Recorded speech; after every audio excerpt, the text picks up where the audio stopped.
Hey guys, welcome back to Play the Game. It's Jesus, and today I'm reviewing The Evil Within. This is probably one of the weirdest games I've ever played. Not weird in the sense of weird shit that's going on, weird as in I can't tell if I dislike it or I love it. To expand upon that, half the game is utter fucking dog shit. The first 6.5 hours, I guess it was one of the worst experiences I've ever had with a horror game. It was just so fucking boring. They basically just ripped off a whole bunch of other games, mashed them together, and it ended up being horrible. Fucking horrible. The story was incoherent, nothing made sense. It was just fucking retarded. I didn't enjoy a second of it. I felt like it was a chore going through the whole thing. I was playing on the PC, so for the sake of this review, I'm going to be reviewing the base game and not the fixed quote-unquote version with the 60 frames per second command console and the fixed, quote-unquote fixed aspect ratio. I'm basically sticking with this for now, and while that might get confusing for some people, it's simply because I don't want to have any add-ons or anything that could help make the game better that isn't just the game that's presented to me. I just like to point out that I am going to go into some spoilers, but I won't give away the whole game. I'm just going to point out a couple small things here and there. First, let's start off with gameplay. Gameplay-wise, the game is good-ish. I know that sounds ridiculous to say, but if you liked Resident Evil 5, Resident Evil 6, maybe a little bit of Resident Evil 4 in there, gameplay-wise, like you could move, but there's no point of moving while aiming, is what I'm talking about, moving while aiming. There's not really a point of having that. Your character moves so ridiculously fucking slow, you might as well just stand still. It feels like a Resident Evil game, but then they sloppily added on a stealth element, and they did not need this. Stealth doesn't exactly work, and you physically can't do it in most situations. Through the start of the game, they give you a false hope that, oh hey, you're gonna have these awesome fucking, you have to hide from big-ass monster scenes, but no, it's more like you get to hide from a couple fucking villager like people, basically the ones from Resident Evil 4. They're just gonna emotionlessly walk around like, and you just stab them in the head, they fall over dead. But you could easily kill them with 1 to 2 bullets of your pistol. While this is a survival horror in the sense that you don't get much ammo, the game still kind of throws ammo at you relentlessly. There are some points where the ammo, It doesn't make much sense for there to be ammo there, and you can't pick it up, and then you kill enemies, you pick up some more ammo, and there's still a shit ton left, and then you go to the boss, and on the way to the boss, there is absolutely no fucking ammo, and you waste it all on fucking enemies that you can't kill any other way, other than shooting them, and then you get to the boss, or the boss area, and you have next to no ammo, and you're like, well, what the fuck? Why wasn't the ammo in this location? Who the fuck made the whatever. Anyways, so the gameplay isn't horrible, but it isn't good. Just imagine Resident Evil 4 with a stealth element. Well, there is a little bit of a stealth element to it, but I mean like sneaking around and actually stabbing people in the head for insta-kills. The lack of animations, like there's no variety in the stealth kill animations. While some might argue that the stealth, quote-unquote stealth kills, when you throw a fucking bottle at someone that bashes their fucking eyes with glass, and then they go like, oh fuck, for like 5 seconds, and you could stab them in 4 different directions, left, right, front, and back. They'll have different animations, but for the actual stealth part of the game, which is heavily forced onto you, like they tell you to do stealth all the time, like, hey, this motherfucker's over there, you should probably go and stealth that shit, and you're like, I'll go stealth that shit, and you try to stealth it, and it's like, this is the most boring fucking part of the game. They hyped it up so much, maybe not like before the game, but during the game, they act like it's the most important goddamn thing to ever fucking exist. Like, hey man, fucking stealth, man, stealth, you gotta play stealth. Hey look man, fuck you, because it's stealth, you should probably stealth. And I'm like, okay, I guess I'll stealth. And then it's just a fucking bore fest. Why would you make one animation if you're gonna make it a focal point of the fucking game? That is ridiculously fucking tarded. Yes, I said tarded, not retarded. Whatever. It's tarded. It drives me fucking insane. A couple cool things about the gameplay, I would have to say are some of the weapons, like the Agony crossbow, the Agony bolts or whatever. They're pretty cool. The way you get to the save point is incredibly awesome. I really like that. You have to go to a designated area that has kind of like the Hunger Games symbol on it, and that's kind of weird. But, so you go into that room, and there will be, like a glass, like a mirror, sorry, a glass mirror, and you'll have to, sometimes you'll have to pick up part of his past, which I'll get into in the story element of this video. You have to go a bit into his past and read this whole fucking, I guess it would be considered a manuscript or a diary, whatever. And like, it just seems ridiculous. Like, I'll talk about it during the story. But you go to this mirror, the mirror shatters, and then you go up to it, and it's like right into your face, and you're like, that is fucking bright, loud, and hurts. Ow, fuck off. And then you get teleported to this actually really cool kind of safe haven where you're able to upgrade, spend your found key things on like the place where they keep the dead bodies in the morgue, and a little door thing, whatever. And talk to this lady who they never explain who she is, other than like the backstory manuscripts, which you have to read a shit ton to find out, and she's not really important whatsoever. But hey, that's cool. There's a couple other there are story elements that happen in there, which is kind of cool. But like I said, I'll get to the story and the actual story part of this. Now let's talk about the presentation of the game now. The presentation, the game is visually beautiful. If you take stills, the game looks hella tight. Tight butthole as fuck. But, this is a big fucking emphasis on but. The frames per second are fucking ridiculous. 30 frames per second I have no issue with. But a majority of this fucking game will be played at 24 frames. And I know it says 30 frames fucking everywhere, but I have checked with many friends of mine that have had the same issues. The consoles have it, the PC has it. During major scenes, the game is 30 frames per second. But at random fucking scenes where there's like a bunch of enemies on the screen, it goes down to about 23, 24 frames per fucking second. That is unacceptable. It's like watching a fucking slideshow at this point. I don't want that. No one wants that. I'm okay with 30 frames per second. I have no issue. Battlefield 3 or Battlefield Bad Company 2, I can't remember. One of the Battlefields on the consoles was 30 frames per second. I had no issue with that. I played the whole fucking game. Like, I played every Battlefield game on the consoles, and I think up until Battlefield 4 on the next gen, they were all 30 frames or less. This was unacceptable. This is on next gen and on a PC. I could not stand it. It was unbearable watching this game for a majority of the game. Now, there are some parts where the game is 30 frames per second, and I will give it that. I'd say it's about 50% of the game is at 30 frames per second.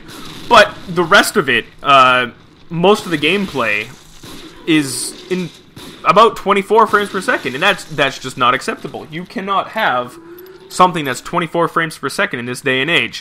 While frames don't make a game, and it helps the art style to have specific kinds of frames per second, you cannot have something that low. It looks fucking horrible. But like I said before, the graphics by themselves are really nice, and the game has an incredible amount of detail. Like, not very many games come close to the amount of detail put into this game. There's so much unnecessary stuff that they added. Like, there's this part where you're in a town, and it feels like you're in an entire fucking town being destroyed. It's phenomenal. There's little jokes here and there of old movies like The Fog and stuff like that, and they make reference to them, and it's pretty good. I would say that the quirky humor here and there on these little posters that you could find in the town is a nice change of pace, despite it being a horror game. I think it's interesting to see that the developers actually put time into these little movie posters. So there's huge attention to detail, which is always welcome on my end. I love details. Extra details are always welcome in my end. But it's just... there's just something about the game, besides the frames per second, that makes me feel like they could have done so much more. Maybe it's... I don't know, the filters that they add, like the huge amount of grainy effects. I know you could turn that down, but the developers have stated that the grain effect, like the game should be played with a large amount of the grain effect. And I don't know, I feel as though that takes from the game slightly. I do agree with the aspect ratio. I think that the aspect ratio does help with the... I feel as though the aspect ratio does help with the movie-style type of horror game they were going for. I think that suits it very well. I think it's fantastic in that sense. Originally, I wasn't so okay with it, but after playing the game, I'd say it was a right decision. It was definitely a good decision on their part. So the presentation overall is a positive. I'd say I have a huge issue with the frames. It's not just because it's poorly ported or whatever. I've seen it on both Xbox 360, or sorry, Xbox One, the PS4, and obviously on the PC. So I've seen it on both the consoles and the computer, and it looks exactly the same in all three. The PC version doesn't look any better except for some extra anti-aliasing or whatever the fuck it's called. The AA. So like the extra ridges and stuff like that, and the shadows and everything like that. It's just minor stuff is increased, but the frames on all three consoles are just, you can't look past it. If it was solid 30 frames on all three consoles constantly, it would be a much better game. But dropping down to 24 over nothing, like the max amount of zombies or enemies, whatever the fuck you want to call them, on the screen at once, maybe 7 or 8.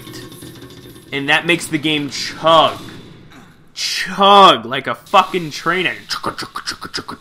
It's literally like watching an old slideshow. It's fucking ridiculous. You can't ignore it. That's it. That's all I'm talking about. I'm done with that. Let's head over to the story. Okay, so the story aspect of the game. For the first 6.5 hours, maybe slightly less, maybe slightly more, depending on how you play, up until Chapter 7 of the game. Note that, because you should probably play until Chapter 7, and I'll get to that in a second as to why.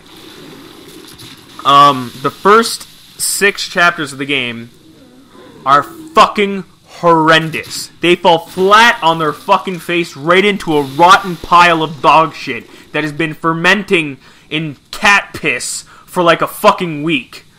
It's horrendously shit.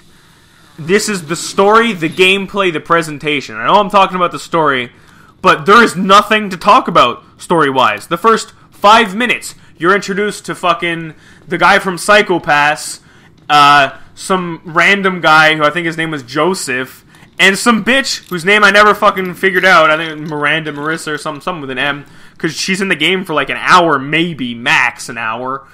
And some other guy that's just driving you there. They don't have any backstory on any of these fucking characters. The guy from PsychoPass kind of has a backstory. The main character you're playing as, whose name I don't fucking know. They don't say any of their fucking names enough.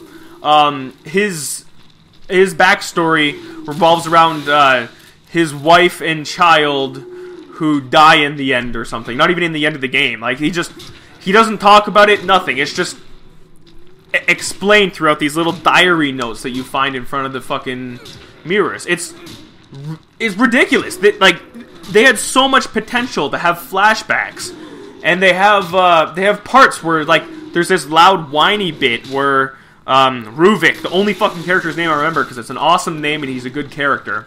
The main antagonist shows up and there's just loud noise and he's like, oh my god, Metal Gear, and like that would be a perfect time to have a flashback because they do it like 9 times in the fucking game. Perfect time to have a flashback, good transition to the next part of what was going on. They didn't do that. They made the entire backstory of this character in notebooks around the fucking level, and that you can't do that in this day and age. You had the resources, you had the money. It would have increased how great the game was to me. You just can't do that.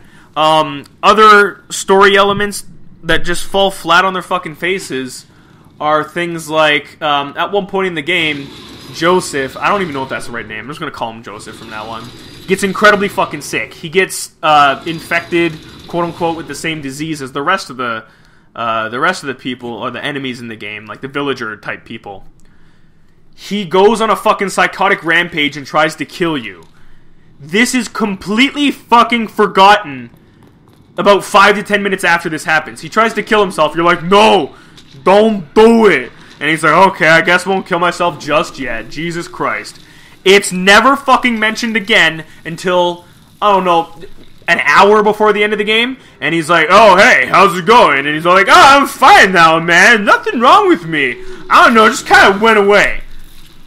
Are you fucking serious? That was a huge, huge plot point for it. They put an incredible amount of emphasis on it. Like, it's the most important fucking part of the game. Like, this guy's gonna murder you or something. It's never fucking talked about for like, I'm not even joking about this number here, about 8 hours of fucking gameplay. Joseph's fucking story is completely thrown out the fucking window. Like, hey, you know what? Fuck it, I'm done. And then they bring him back like, oh, you know, he was kind of important, I guess, but you know, cop-out time, he's not actually sick. They don't explain it, nothing. Now, this might be explained in DLC, and if it is, bump this score up by 0.5, maybe 1, like an entire fucking thing. So, oh, sorry, I was talking about percentages. So about,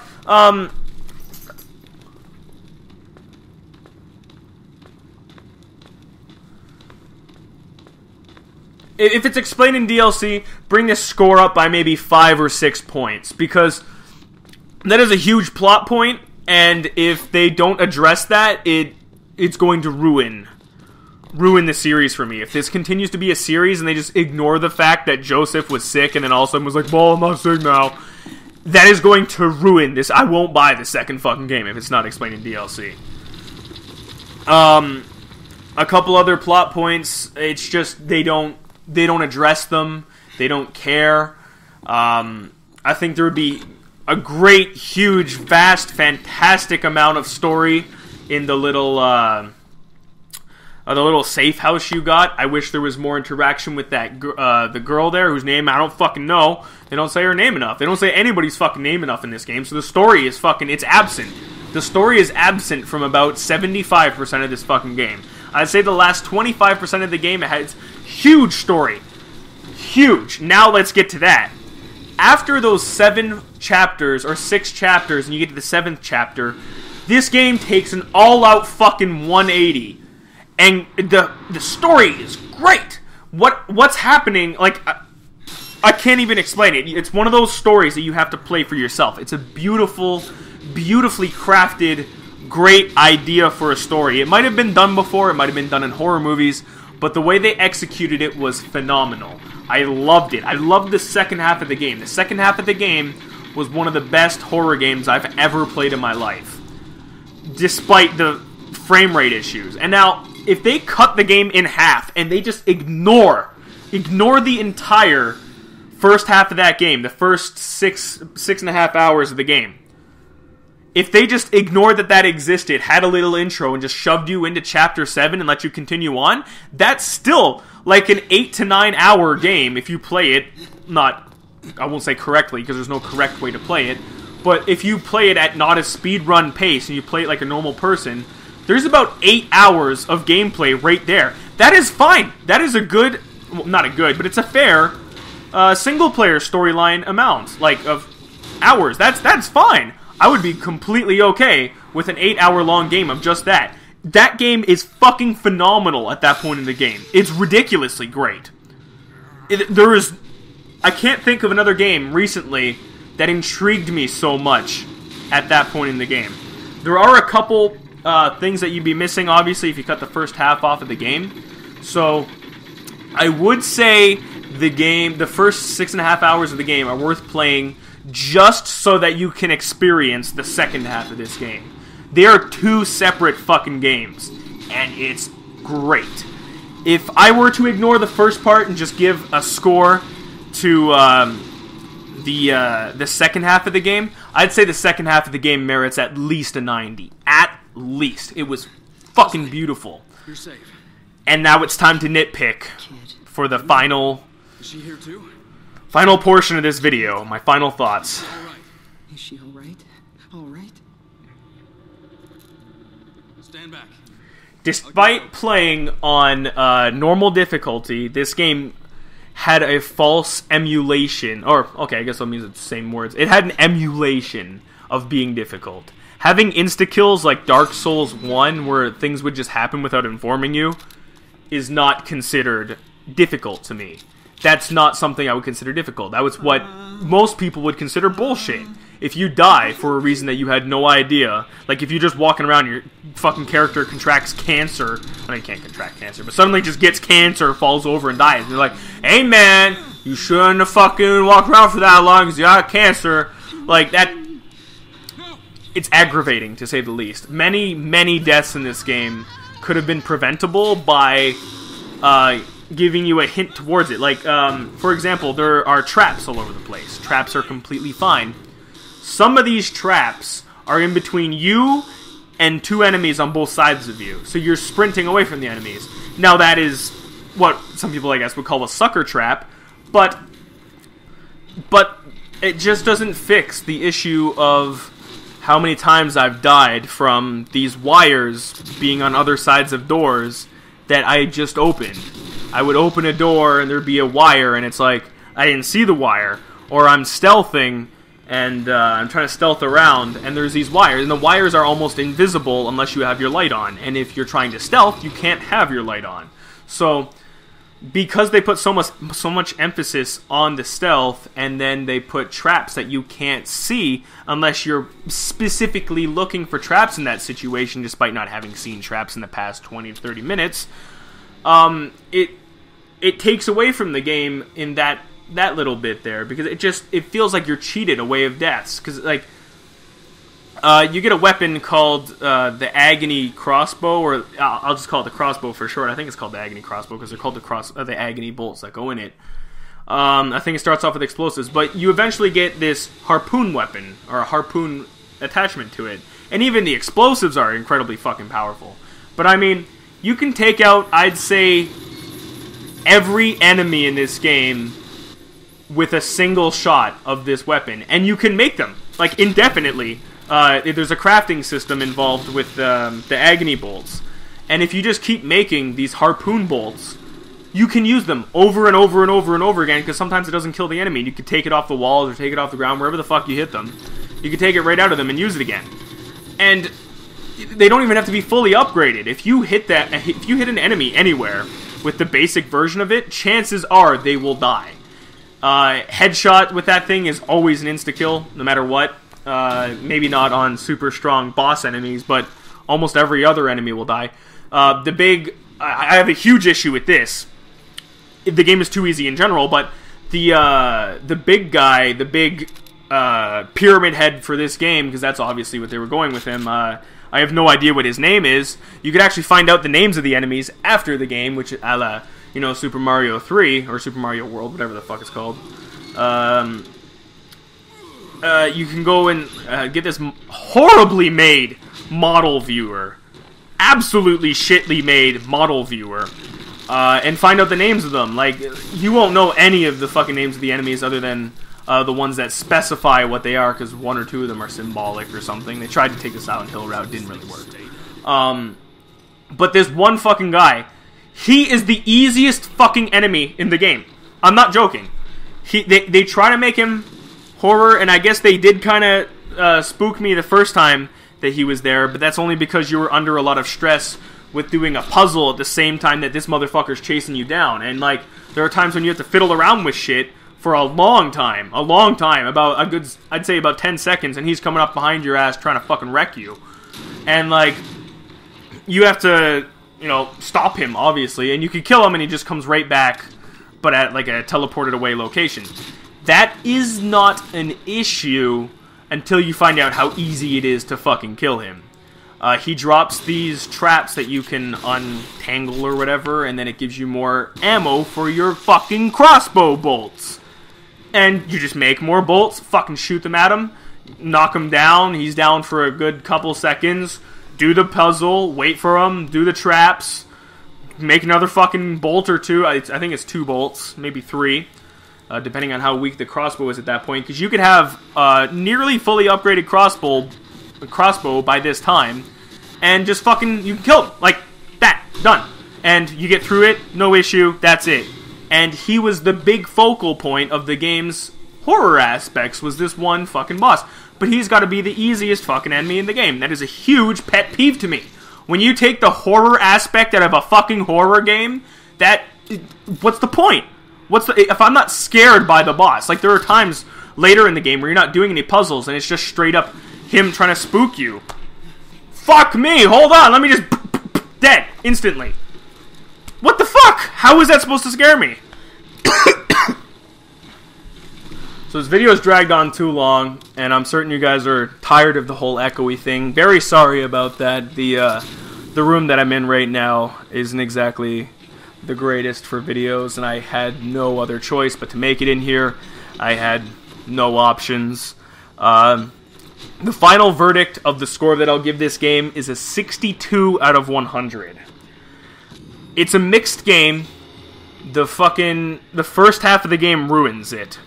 But if you can find this game for $19.99, maybe $29.99, pick it up. That's USD or Canadian. British pounds, I guess, 15 to 20 max.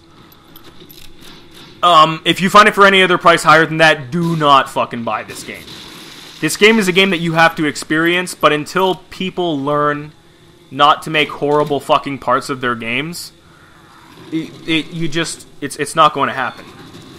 If it didn't have the first half of the game, like I said, probably in the 90s, early 90s, obviously, about 90, 91, but that first half just ruined the fucking game for me.